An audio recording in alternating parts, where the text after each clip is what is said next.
वृश्चिक राशी ही मंगळदेवाची रास आहे. निसर्ग कुंडलीच्या अष्टम स्थानात येते. अत्यंत परिश्रमी रास, अत्यंत संघर्ष करणारी रास. यांना कुणाचा राग आला की हे लवकर विसरत नाही.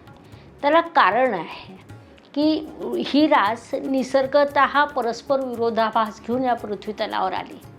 म्हणजे झालं काय ना की अष्टम स्थान म्हणजे ज्याला आपण अडथळे, अडचणी, संघर्ष मानतो, तर निसर्ग कुंडलीच्या अष्टम स्थानात ही रास येते.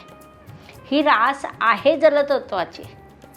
जलतत्व हे वाहतं राहतं तोपर्यंत छान राहतं, पण तिचा स्वभाव आहे स्थिर, म्हणजे साचलेलं पाणी, ज्यामुळे ही रास अंतर्गत संघर्ष प्रचंड सहन करत असते.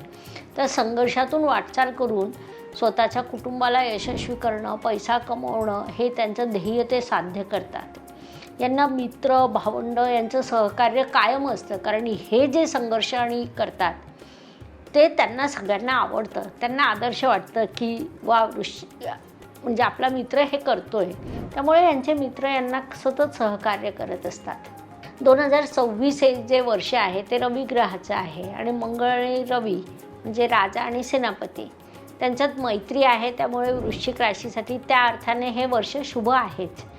गोचरचा जर आपण विचार केला तर वृश्चिक राशीला वर्षाच्या सुरुवातीला गुरुदेव अष्टम स्थानातून प्रवास करीत आहे.